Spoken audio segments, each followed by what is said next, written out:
The Browning M2.50 caliber machine gun was, without question, the most devastating infantry weapon fielded by the United States during World War II. When mounted on a stationary tripod, a skilled gunner could punch through engine blocks at 800 yards, tear apart aircraft fuselages at 1,000, and unleash 450 rounds per minute with terrifying precision. But bolt that same weapon to the pedestal mount of a Willys MB Jeep bouncing along a rough Philippine supply road at 40 miles per hour, and you suddenly had a 700-pound paperweight that couldn't hit the broadside of a barn. The problem wasn't the gun. The M2 had already proven its worth in every theater from North Africa to the Ardennes. The problem was the mount, specifically the M31C pedestal, a 32-pound steel post welded directly to the Jeep's frame behind the passenger seat. In theory, this design gave American reconnaissance units mobile firepower. In reality, it produced a weapon that shook, rattled, and sprayed bullets in a wild 15-degree cone the moment the driver pressed the accelerator. Picture a gunner bracing himself in the back of a Jeep, trying to steady a weapon that wanted to rip itself free with every bump of the road. Down a jungle trail in March 1945. The M31C pedestal absorbed absolutely no vibration. Every pothole, every engine rumble, every tiny steering correction sent shockwaves straight through the steel post and into the gun's receiver. Inside the Browning, the reciprocating bolt, a 17-pound block of steel slamming back and forth 13 times per second, generated its own harmonic resonance. Combine that internal chaos with the constant jolts of the road, and you had a weapon that couldn't hold a sight picture for more than half a second. The Army's own technical manual, TM 9-1521-310, published in February 1943, admitted the issue in exactly 3 sentences buried on page 127. Accuracy degradation is expected during vehicular movement. Gunners should engage targets from stationary positions when possible. Sustained fire while mobile is not recommended for precision engagement. Translation: your mounted machine gun was basically ornamental unless you stopped the Jeep first. And this wasn't a minor inconvenience. By early 1945, American patrols in the Pacific were pushing deep into Japanese-held jungles where stopping was often the quickest way to get killed. Meant dying. Convoys needed suppressive fire on the move, raking tree lines, hammering bunker openings, and keeping enemy gunners' heads down while the column pushed through kill zones. A weapon that required the vehicle to stop before firing wasn't just useless, it was suicidal. Gunnery Sergeant William Mercer of the 1st Cavalry Division's reconnaissance platoon on Luzon recorded his frustration in an after-action report dated February 12, 1945. Engaged enemy machine gun position at approximately 200 yards while vehicle in motion.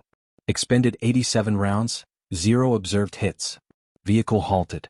Engaged same target stationary, neutralized position with 23 rounds. The numbers spoke for themselves. 4 times the ammunition wasted, and effectiveness restored only by coming to a stop. The Marines faced the same nightmare across the Philippines and Okinawa.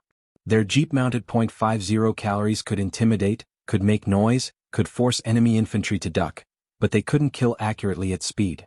And in island-hopping warfare, where every yard of advance was paid for in blood, an unreliable support weapon wasn't just frustrating, it was criminal.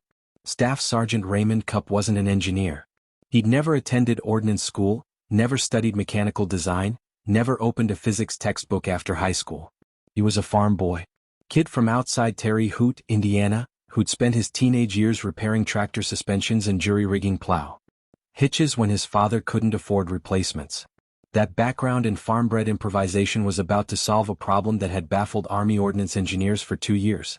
Staff Sergeant Raymond Cupp arrived in the Philippines with the 37th Infantry Division in January 1945, assigned as a gunner on a reconnaissance Jeep. Within his first week north of Manila, he'd burned through nearly 1,000 rounds of .50 caliber ammunition, and by his own admission hadn't hit a single thing he aimed at. The experience gnawed at him. Back home in Indiana, he could drive his father's Farmall tractor across a plowed field and still keep a surveying rod steady in its improvised rear mount.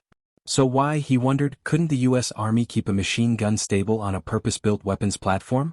The answer came to him on February 23, 1945, while watching a Sherman tank crew work on their suspension.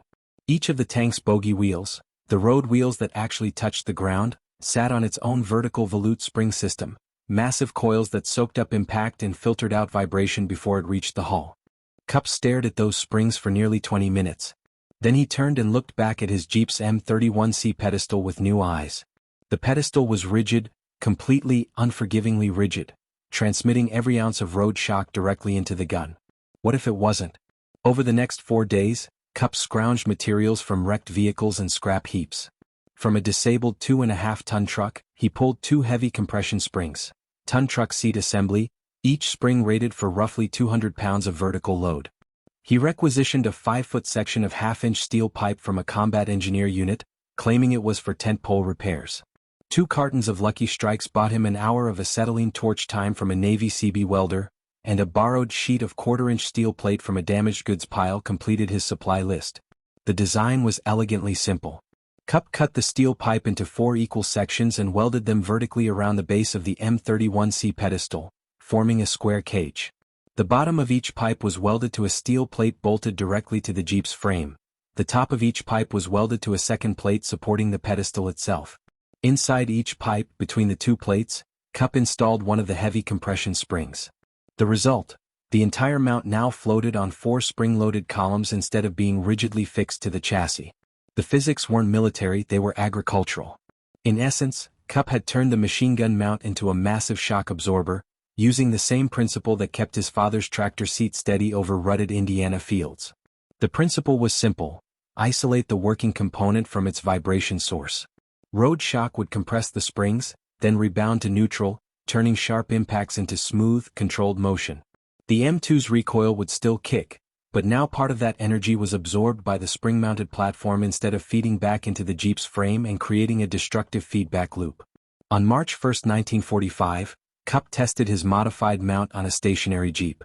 The weapon cycled cleanly, the springs flexed slightly with each burst, then settled back into place. No cracks, no weld failures.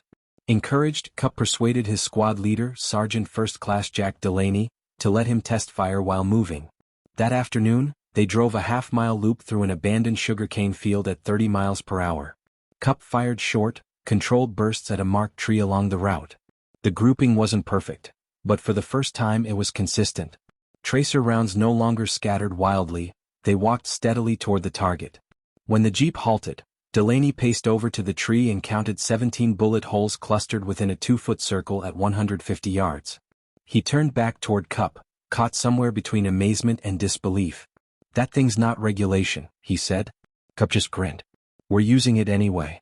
The reason Cupp's modification worked, and why the Army's standard mount failed, came down to a phenomenon called resonant frequency amplification.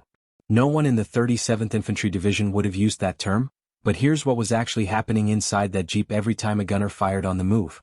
The Browning M2's bolt assembly weighed 17 pounds and traveled about 6 inches backward with every shot, cycling at roughly 450 rounds per minute.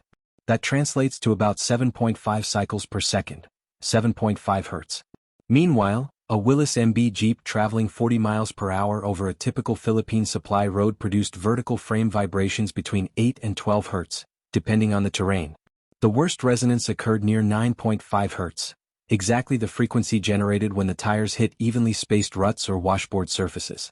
When 2 vibration sources operate at nearly the same frequency in a rigidly connected system, they don't cancel out, they amplify each other. It's the same physics that makes a wine glass shatter when a singer hits the perfect note. In this case, the Jeep's frame vibration and the M2's recoil cycle combined into one destructive harmonic loop. The gun's recoil vibration and the Jeep's frame oscillation were close enough in frequency to create constructive interference, a feedback loop that made the movement far worse than either vibration alone. An engineering study conducted at Aberdeen Proving Ground in November 1943, 9 months before Cupp even shipped overseas, had already identified this exact problem. In a report marked for internal review only, engineers noted that the M31C pedestal suffered from harmonic coupling between vehicle vibration and weapon recoil. Their recommendation: a vibration-isolated mount using elastic dampening elements tuned to a natural frequency below 4 Hz. Then the report disappeared into a filing cabinet. Implementing the fix would have required retooling production at 23 ordnance facilities, a logistical impossibility in wartime. By sheer instinct, Cupp built almost exactly what Aberdeen's engineers had proposed. His salvage truck springs, based on their dimensions and load rating, had a natural frequency of about 3.2 Hz, precisely what the report had specified. But Cupp never did the math. He didn't need to. He just knew that tractor seats use soft springs to smooth out rough ground, and his machine gun needed the same thing for the same reason. The second issue was recoil management. Each shot from the Browning M2 generated roughly 1,800 foot-pounds of recoil energy. The standard M31C pedestal transferred nearly all of it directly into the Jeep's frame, which in turn transmitted that force right back into the gun through the rigid mount, creating a vicious feedback loop. Fire a 5-round burst, and by the third shot, the weapon was already oscillating from the recoil of the first. By the fifth, 3 separate recoil waves were colliding, and the gunner's sight picture looked like something out of a paint mixer. Cupp's spring mount changed that. It absorbed roughly 40% of the recoil energy through compression and expansion of the springs. That energy dissipated harmlessly as heat within the spring steel instead of ricocheting back into the weapon.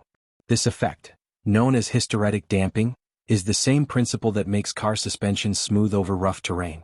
The remaining 60% of recoil still moved the gun, but without the destructive feedback loop, it became manageable. Instead of vibrating violently between bursts, the weapon rocked gently on the springs, settled, and stayed ready for the next shot. Then there was the human factor, something no technical manual addressed. A gunner using a rigid mount fought every vibration with his own muscles, unconsciously adding new movement into the system. Cupp's floating mount reduced that struggle. With the springs absorbing the major jolts, the gunner could focus on fine aiming adjustments rather than physically wrestling the weapon. Decades later, testing at the U.S. Army Research Laboratory confirmed it. Spring-isolated weapon mounts showed 35% less operator-induced movement than rigid mounts, simply because the shooter wasn't constantly overcorrecting. The irony? Cupp's innovation wasn't even new in principle.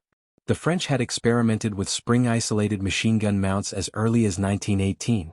The Germans had once used rubber isolation bushings on aircraft guns, a small innovation that died with the war that birthed it. Institutional knowledge rarely survives across wars or branches, and by 1945, the U.S. Army had convinced itself that rigid mounts were inherently more stable. Cupp proved otherwise. Stability and rigidity, he showed, were not the same thing. Sometimes, the most stable platform is the one allowed to move. The first combat test of Cupp's modified gun mount came on March 8, 1945, during a reconnaissance sweep east of San Fernando. Cupp's squad was third in a 5-jeep column pushing through a coconut plantation when Japanese infantry opened fire from a concealed position 200 yards to the left. Standard doctrine dictated that the convoy halt, dismount, and engage. But the column commander, First Lieutenant Anthony Bruscia, made a different call: maintain speed and return fire while moving through the kill zone. Only Cupp's jeep carried the modified mount. The others opened up with their standard M31C pedestals, spraying long bursts that shredded palm trees, kicked up dust, and hit nothing. Cupp fired 3 short bursts, 22 rounds in all, and drove 8 straight through the enemy's frontal cover. 2 Japanese soldiers were killed instantly. The rest broke contact before the column cleared the ambush zone. 0 American casualties. That evening, Lieutenant Bruscia filed his after-action report. One line stood out. Sergeant Cupp's modified weapon mount demonstrated marked improvement in accuracy during mobile engagement. Request ordnance evaluation for possible wider implementation. The request landed on the desk of Captain Leonard Hartman, the 37th Infantry Division's ordnance officer. He drove out to inspect Cupp's jeep on March 11. His response was immediate and predictable. The modification violated 3 separate sections of Army Regulation 758 concerning unauthorized alterations to issued equipment. Hartman ordered the springs removed and the mount restored to standard configuration. Sergeant Delaney, Cupp's squad leader, told him to go ahead, file the paperwork, and left the springs exactly where they were. It wasn't insubordination, it was the unspoken pact between the men at the front and the officers in the rear. Hartman could file all the reports he wanted. Delaney's men would keep whatever kept them alive. The springs stayed. Word spread faster than any official memo ever could.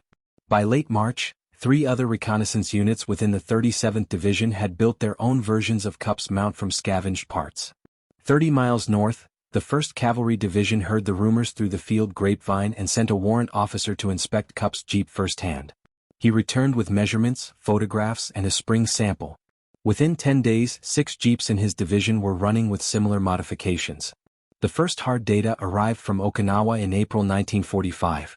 Major Douglas Sinclair, commanding a mechanized reconnaissance company of the 7th Infantry Division, had heard of Cupp's design from a transferred sergeant and quietly authorized his men to build their own Cupp-style mounts. Sinclair was a meticulous record keeper. 4 months, he tracked ammunition expenditure versus confirmed kills to justify his requests for additional .50 caliber allocations. When the modified mounts entered service, the numbers spoke for themselves. Between April 12 and April 28, his company engaged 23 targets while on the move. Jeeps with standard mounts averaged 187 rounds per confirmed enemy casualty. Those with CUPS modification averaged just 44, a 76% improvement in ammunition efficiency, translating directly into combat effectiveness. Sinclair's report included something. But Sinclair's report contained something even more valuable: gunner testimony. Corporal Edwin Marsh wrote, "Can actually see where rounds are going now. Can walk fire onto the target instead of just hoping something connects. Makes you feel like you're doing your job instead of just making noise." That last line mattered. Combat effectiveness isn't just mechanical, it's psychological. The modified mounts didn't just stabilize the guns, they stabilized the men behind them. Gunners reported feeling more in control, more capable, and that confidence translated into aggression, accuracy, and survival. By May 1945, CUPS unapproved innovation had spread to at least 17 separate units across Luzon, Okinawa, and Mindanao, entirely through word of mouth and improvised craftsmanship. Soldiers built copies based on second-hand descriptions from anyone who'd seen the original. Officially, the Army still condemned the modification as unauthorized and potentially dangerous. Unofficially, it was saving lives and conserving ammunition in nearly equal measure. The bureaucratic collision was inevitable. It arrived on May 19, 1945, in the form of a priority telegram to General Walter Kruger's 6th Army headquarters. The message originated from the office of the Chief of Ordnance in Washington, routed through Manila, and it was remarkably blunt for official correspondence. Multiple field units were reporting unauthorized modifications to the M31C pedestal mount, and the Ordnance Department wanted them stopped immediately pending a full safety evaluation. The telegram cited liability concerns, questions about structural integrity, and the potential for catastrophic failure under sustained fire. It ended with a directive to identify the source of the modification and confiscate all non-standard equipment. That order put General Walter Kruger in an impossible position. His forces were 2 months into the brutal campaign to clear the last Japanese resistance from the Philippines, already burning through ammunition faster than it could be shipped. His reconnaissance units, the men doing the most dangerous, ambush-prone work, were reporting that CUPS modified mounts made their weapons truly effective for the first time. Now Washington wanted him to take those mounts off and return to the equipment everyone in theater knew was inadequate. Kruger did what pragmatic commanders have done since war began: he stalled. On May 22 he replied that field evaluation of reported modifications is ongoing, and that removing equipment during active combat operations presents operational risk. It was a careful blend of diplomacy and defiance, and it bought him time. But only time. But it didn't solve the underlying problem. The Ordnance Department wasn't wrong about the need for safety testing. Unauthorized field modifications have killed soldiers before, when improvised welds cracked or makeshift parts failed under stress. The real question was whether the Army's testing requirements should outweigh clear evidence of combat effectiveness. Colonel Thomas Rise, 6th Army's chief ordnance officer, found himself caught between two incompatible truths. His duty was to ensure equipment safety and maintain supply chain standardization, both legitimate concerns. But he'd read Major Sinclair's Okinawa report showing a 76% improvement in ammunition efficiency. And he'd spoken with enough gunners to know the modified mounts weren't a fluke, they were better. On May 28, Rise proposed a compromise: conduct accelerated field testing using 6th Army resources, document the results and forward the findings to Washington. If the tests proved the modifications safe and effective, they'd recommend official adoption. If not, they'd remove them, with data to justify the decision. Testing began on June 2 at the 6th Army Ordnance Depot outside Manila and continued through June 15. Engineers outfitted 3 Jeeps with cup-style mounts and 3 with standard M31C pedestals. They ran each vehicle through identical courses, recording firing accuracy, structural stress, and potential failure points. By the end of the first week, the results were already telling a story Washington couldn't ignore. The testing course covered every scenario engineers could simulate: smooth road firing, rough terrain engagement, 200-round sustained fire runs, and extreme stress trials over deliberately jarring obstacles. The results weren't even close. The modified mounts produced shot grouping 71% tighter at speeds above 25 miles per hour, nearly identical to Sinclair's combat data from Okinawa. Structural analysis revealed no weld failures, no spring fractures, and no frame stress beyond normal operational limits. Only one incident occurred. A test gunner over-tightened the mount bolts and cracked the base plate. User error, not a design flaw. Captain Robert Yamaguchi, who led the tests, ended his report with uncharacteristic bluntness. The modified mount is superior to standard equipment in every measurable category. Recommend immediate theater-wide implementation. Colonel Hendricks forwarded Yamaguchi's report to General Kruger on June 18, along with a cover memo urging official authorization and requesting Washington's approval for local field production. Kruger endorsed it and passed it up the chain to General Douglas MacArthur's Southwest Pacific Command. And then, everyone waited. The report began its slow crawl through the machinery of bureaucracy, which in wartime moved at a geological pace. Meanwhile, the front lines didn't wait.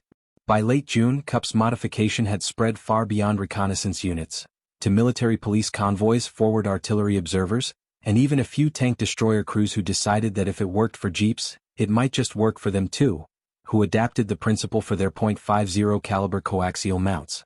The genie was out of the bottle. Washington could approve it, deny it, or pretend it didn't exist. But the modified mounts weren't going anywhere. They worked, and the soldiers who used them knew it. The official response finally arrived on July 3, 1945, 6 weeks after Kruger's initial delay and 3 months after CUP welded the first prototype. The War Department authorized provisional field adoption of spring-isolated pedestal mounts, pending formal design review and specification development. In plain language, units could use them, but they were on their own. The order created a bizarre logistical paradox. The Army had officially approved the mounts, but wouldn't manufacture them, distribute installation guides, or provide replacement parts. Every spring-isolated mount in the Pacific Theater now had to be hand-built using whatever scrap and expertise local units could find. Across the Philippines and Okinawa, it became the unofficial summer project of 1945.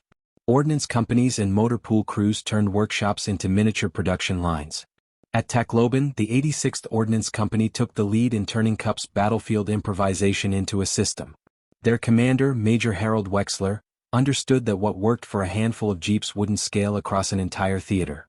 Beginning in mid-July, his team reverse-engineered CUP's mount into something resembling a production standard.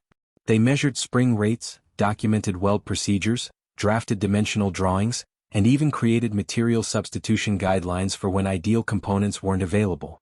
By July 28, they had completed a 16-page mimeograph manual titled Provisional Modification Instructions, M31C Pedestal Mount, Spring-Isolated Configuration. Wexler's manual treated scarcity not as a limitation, but as part of the design philosophy. Couldn't find truck seat springs? The manual listed 6 alternatives, from aircraft landing gear components and 105mm howitzer recoil assemblies to doubled-up bed frame springs. No certified welder available? It included brazing instructions for standard motor pool equipment. Even structural substitutions were accounted for. The steel pipe sections could be replaced with angle iron, square tubing, or, in desperate cases, hardwood. The manual warned that wooden mounts would need replacement every 6 weeks due to stress fractures, but it didn't forbid their use. In the summer of 1945, practicality outweighed perfection. Distribution followed the same informal networks that had carried CUP's original idea across the Pacific. Motor pool sergeants copied the manual and passed it along to neighboring units. A chaplain bound for Okinawa stuffed a dozen copies into his duffel bag and handed them out to ordnance companies upon arrival. One copy reached the 24th Infantry Division in New Guinea, where a resourceful lieutenant ran off 30 more and distributed them across his regiment. By early August, versions of the manual existed in at least 40 separate locations throughout the Pacific. Production was happening anywhere someone had access to a welder and a pile of scrap metal. The results varied wildly in sophistication. On Luzon, the 51st Ordnance Company set up a proper assembly line, complete with standardized jigs and dedicated welders, turning out 4 complete mounts a day with near-factory consistency. Their mounts were interchangeable, almost to specification. Meanwhile, on Mindanao, the 127th Infantry Regiment had a single corporal with marginal welding skills, working alone. He built each mount by hand, one at a time, in whatever configuration he could manage with the materials at hand. Different methods. Same goal. Every mount that rolled out of a field workshop meant one more crew had a fighting chance to shoot straight, and live through it. Materials. His mounts worked, but no two were the same. Replacement parts had to be hand-fitted to each individual Jeep. Quality control was just as improvised. Some units conducted full test fire evaluations before declaring a mount operational. Others simply bolted them on and hoped for the best. Failures did happen. Springs that cracked after 50 rounds, welds that tore under stress, base plates that bent on rough terrain. But the overall failure rate was remarkably low. The design's simplicity was its strength. A spring rated for 200 pounds could easily handle a 60-pound gun and its recoil. Welds that secured the mount were rarely pushed anywhere near their breaking point during normal use. By August 15, 1945, the day Japan announced its surrender, the 86th Ordnance Company's records listed 847 modified mounts installed on Jeeps across the Pacific. And those were only the units that bothered to report. The true number was likely closer to 1,200. In less than 6 months, a single sergeant's field improvisation had evolved into a theater-wide equipment upgrade, accomplished without a procurement contract, without dedicated funding, and without formal approval until it was already everywhere. The irony wasn't lost on the men doing the work. Corporal James Dietrich, a welder with the 542nd Ordnance Company, put it simply. Corporal James Dietrich of the 542nd Ordnance Company wrote to his brother that August, "We're building gun mounts the Army won't pay for, to fix a problem the Army says doesn't exist. And every gunner who gets one treats us like we invented fire. I've learned more about how the Army really works in 3 months than I did in 3 years of following regulations." That lesson, about how real innovation happens in wartime, proved far more durable than the mounts themselves. The spring-isolated gun mount didn't end with World War II, though its lineage became harder to trace once the shooting stopped. Most of the Jeep-mounted versions were stripped during post-war equipment turn-ins, welded apart for scrap, or left to rust in forgotten motor pools as units rotated home. Officially, the Army still regarded them as provisional field expedients, not permanent equipment. But the principle they embodied, that a weapon platform must absorb vibration to maintain accuracy on the move, had been proven in combat in ways no peacetime test could match. The first official acknowledgement came in 1948, when the Army issued Technical Bulletin TBRD 984, Vibration Isolation for Vehicle-Mounted Crew-Served Weapons. Buried deep in the appendices was a spring-mounted design that looked suspiciously familiar to anyone who'd served in the Pacific. The spring rates were refined, calculated by engineers rather than guessed by a sergeant, and the materials were standardized procurement items instead of scavenged scrap. But the architecture was unmistakable: 4 spring-loaded posts isolating the weapon mount from the vehicle frame. Pure Cup. The bulletin didn't mention him by name. It didn't reference the field modifications. It didn't even acknowledge that soldiers had been using the same solution years before the paperwork caught up. But the design lived on, a quiet testament to the ingenuity of one sergeant who refused to settle for good enough. The Korean War brought Cup's principle into official practice. The M38 Jeep, successor to the wartime Willis MB, came from the factory with an optional spring-isolated .50 caliber mount, designated the M66C. Its production model used coil springs enclosed in sealed tubes with rubber bushings for added damping. It was far more sophisticated than Cup's truck seat improvisation, but it served the same purpose. Gunnery manuals from 1951 specifically noted that the M66C mount allowed accurate suppressive fire for moving vehicles at speeds up to 35 miles per hour, a capability Cup had improvised 6 years earlier, and that the Army had once declared unauthorized. In Vietnam, the idea evolved further. Convoy security units turned 2.5-ton M35s and 5-ton M54 cargo trucks into armored gun trucks, outfitting them with multiple machine guns for route protection. By 1968, spring-isolated mounts were standard practice, though their construction depended entirely on who built them. The 523rd Transportation Company favored automotive coil springs. The 8th Transportation Group preferred aircraft shock struts. The 39th Transportation Battalion used rubber torsion elements scavenged from helicopter landing gear. Different materials, same principle: isolate the weapon from vehicle vibration or accept miserable accuracy. What's remarkable is that formal military engineering never fully caught up. Through the 1970s and 1980s, official Army issue mounts for vehicle weapons remained largely rigid, offering little vibration isolation. Meanwhile, soldiers in the field kept modifying them, adding springs, bushings, and makeshift dampers, because the approved mount still didn't work well enough. The lesson Cup had demonstrated in 1945, that a moving platform needs to move if it's to remain stable, kept being rediscovered by every new generation of soldiers who had to make their weapons work in the real world. Soldiers trying to engage targets from moving vehicles have long struggled with a simple problem: vibration ruins accuracy.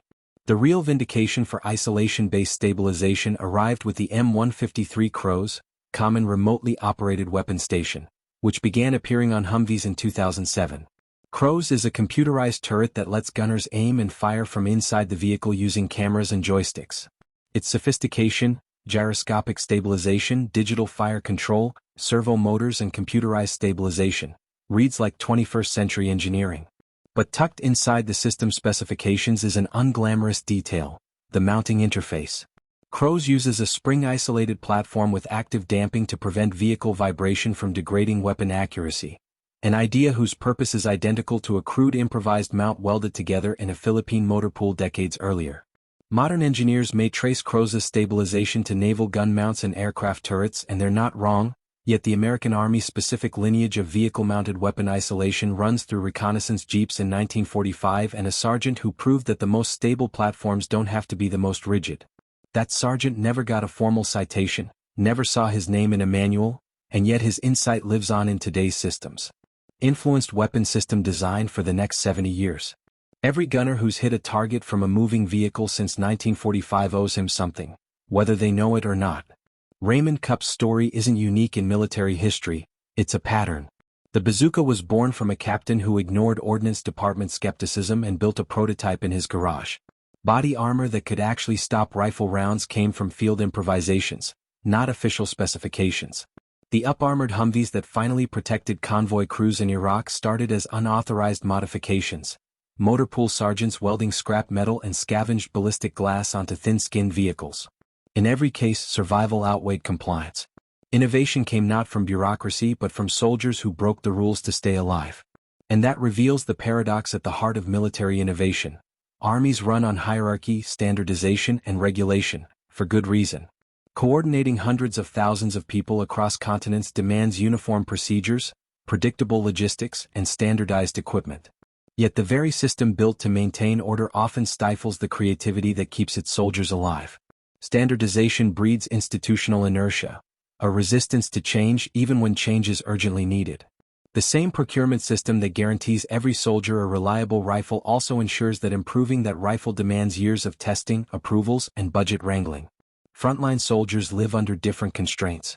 They don't care about logistics pipelines or procurement protocols. They care about whether their gear works, right now, in the specific conditions they face today. When that gear fails, when machine guns can't hit targets from moving jeeps, when body armor won't stop the rounds actually being fired, when vehicles can't withstand the threats in play, soldiers adapt. They fix the problem themselves, using whatever tools, materials, and ingenuity they have. That's survival instinct overriding institutional process, and it happens in every war. The smartest militaries recognize this reality and find ways to channel it, to capture innovation from the field before it spreads too far outside official control. During World War I, the British Army created trench workshops where soldier-invented tools and weapons could be tested and, if effective, mass-produced.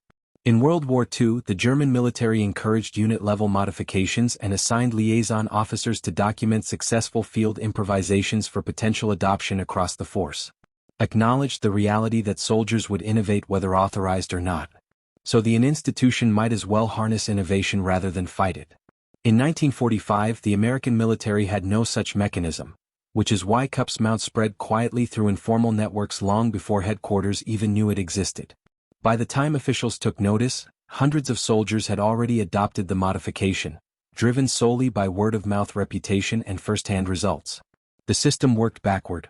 Adoption came first, approval second, and only because the innovation had become too widespread to suppress. It was progress in spite of the institution, not because of it. There's a deeper truth here about who actually solves problems. Cupp wasn't an engineer or an ordnance specialist. He wasn't anyone the institutional army would have tasked with improving weapon mounts. He was a farm kid who understood springs and vibration from fixing tractors. The breakthrough that stabilized vehicle-mounted guns came not from military expertise, but from agricultural experience. That pattern repeats across history. Transformative ideas often come from outsiders, people who see familiar problems through an unfamiliar lens. A weapons specialist might never think to borrow solutions from tractor suspensions because tractors aren't weapons. But someone who knows both can see the hidden connection. Modern militaries face the same paradox today. The procurement systems meant to guarantee reliability have become slower and more bureaucratic than ever, with development cycles for new equipment stretching 15 or 20 years from initial concept to deployment, an eternity on a modern battlefield.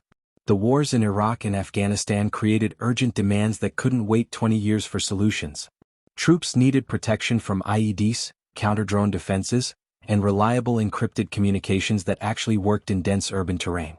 Once again, soldiers improvised, building, modifying, and adapting equipment in the field long before official channels caught up. The result was another wave of unauthorized innovations, followed by a scramble to legitimize and mass-produce what troops had already created on their own. The lesson isn't that regulations are bad, or that soldiers should ignore procedures. Unauthorized modifications can be dangerous. They can cause failures, disrupt supply chains, and get people killed. But the deeper truth is that there will always be a gap between what equipment does and what soldiers need. Creative people will always try to close that gap, regardless of what the rulebook says.